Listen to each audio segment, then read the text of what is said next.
I'm 71 years old, and what I'm about to tell you might break your heart. I refused my wife's final request, and I never got another chance. I'm not telling you this story to upset you. I'm telling you so you don't make the same mistake I did. Margaret and I were married for 43 years. 43 years. People used to call us the perfect couple. We shared everything, supported each other through every challenge life threw at us. But in her final days, when she asked me for one last thing, I said no. And that no became the biggest regret of my life. When Margaret was diagnosed with cancer, I was 69. The doctors gave us anywhere from 6 months to 2 years. We were fighters. Chemotherapy, radiation, alternative treatments. We tried everything. Margaret was incredibly strong. Sometimes I felt weak standing next to her courage. During treatment, Margaret made a list. She called it my final wishes. Simple things were on that list. Having a picnic with our grandchildren, organizing old photo albums, planting flowers in the garden one last time. We did them all of them, except the last one. Her final request came on a Tuesday morning in March. I remember it like it was yesterday because it was the day that changed everything. Margaret had been feeling a little better that week. The new medication seemed to be helping with her pain. She was sitting in her favorite chair by the window, the one where she loved to watch the birds in our backyard. "Frank," she said to me, "I want to go dancing."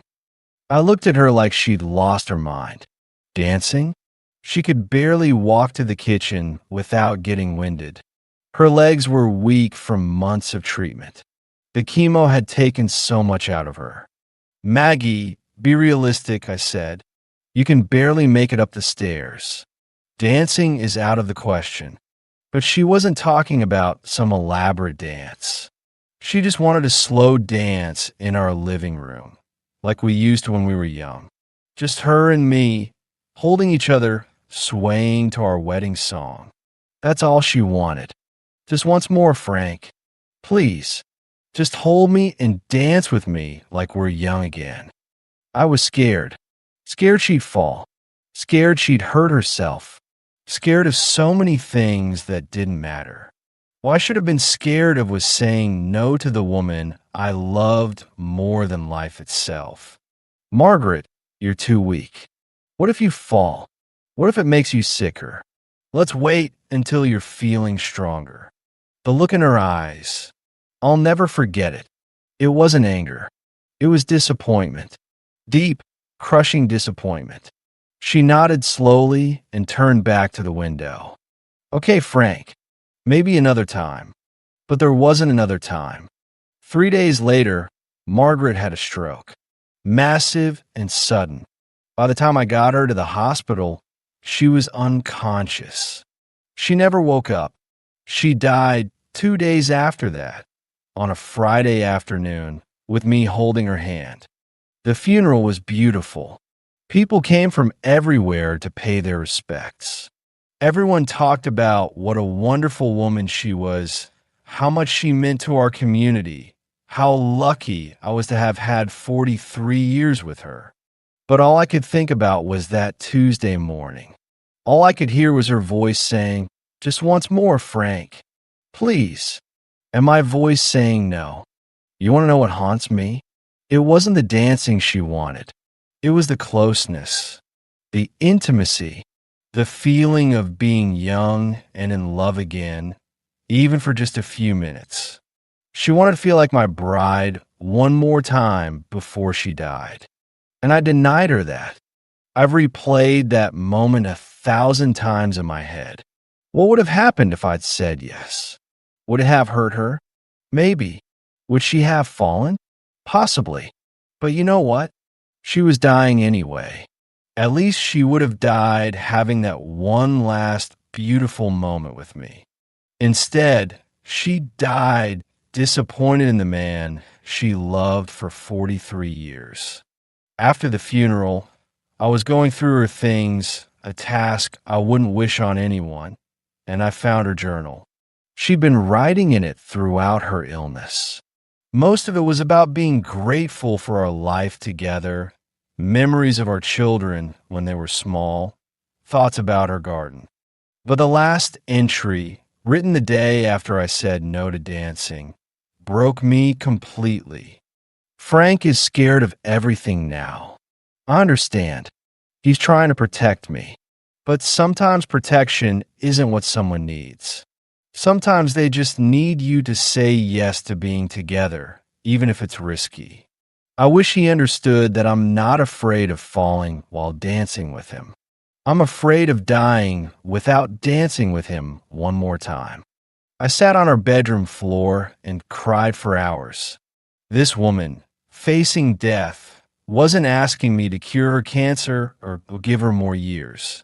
She was asking for 3 minutes. 3 minutes of holding each other and swaying to music. And I couldn't even give her that. Since Margaret died, I've learned something terrible about regret. It's not like sadness or anger, emotions that fade with time. Regret grows stronger. Every day, that moment becomes more vivid, not less. Every day, I wish I could go back and change my answer. I've talked to other widows and widowers since then. Do you know what I've learned?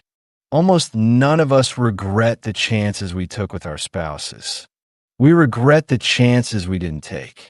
We regret the times we said no when we should have said yes. My friend Robert lost his wife last year. She wanted to take a trip to Ireland, the land of her ancestors. He kept saying they'd go next year when they had more money, when his back felt better, when the timing was right. She died of a heart attack 3 months later. They never made it to Ireland. Another friend, Carol, told me her husband wanted to learn ballroom dancing in their retirement. She thought it was silly and embarrassing. He died of COVID in 2020. She never got to dance with him. We're all so afraid of looking foolish, of taking risks, of stepping outside our comfort zones. But you know what's really foolish? Thinking you have unlimited time with the people you love. You don't. Your spouse, if you have one, won't be here forever. Neither will your children, your parents, your closest friends. Every day you have with them is borrowed time. Every opportunity to say yes to love, to connection, to shared experiences, those opportunities don't come back. Margaret used to say something that I never fully understood until after she was gone. She'd say, "Frank, the answer to love should always be yes, unless it's going to hurt someone." Dancing wouldn't have hurt her. Even if she'd fallen, even if it had been difficult, it wouldn't have hurt her heart. But saying no, that hurt her heart in ways I can never undo. If your spouse asks you to take a trip and you can possibly manage it, say yes. If they want to try something new, something that seems silly or impractical, say yes. If they want to be close to you, to share a moment of intimacy or joy, say yes. Because someday, probably sooner than you think, they won't be there to ask anymore. I'm telling you this because I'm 71 years old and I can see the end coming. Not immediately, but it's there on the horizon. And I don't want to take this regret with me to my grave. More importantly, I don't want you to live with regret like I do. Tomorrow, if your spouse asks you for something reasonable, something that comes from love, I want you to remember Margaret. I want you to remember that she died wanting one last dance, and her husband said no. Don't be that husband. Don't be that wife. Don't let fear or practicality rob you of precious moments with the person you love. Say yes to dancing, even if it's risky. Say yes to adventures, even if they're inconvenient. Say yes to love, especially when time is running out. Because once that person is gone, all you'll have left are the memories of the times you said yes and the painful regrets of all the times you said no. Margaret's favorite song was The Way You Look Tonight. Sometimes when I'm alone in our house, I put it on and I imagine what it would have been like to hold her one last time, to feel her head on my shoulder, to whisper in her ear how much I loved her while we swayed together in our living room. But I can only imagine it. I'll never know what it actually would have felt like. And that's a pain I wouldn't wish on anyone. So please, learn from my mistake. When someone you love asks you to dance, literally or figuratively, say yes. You might not get another chance.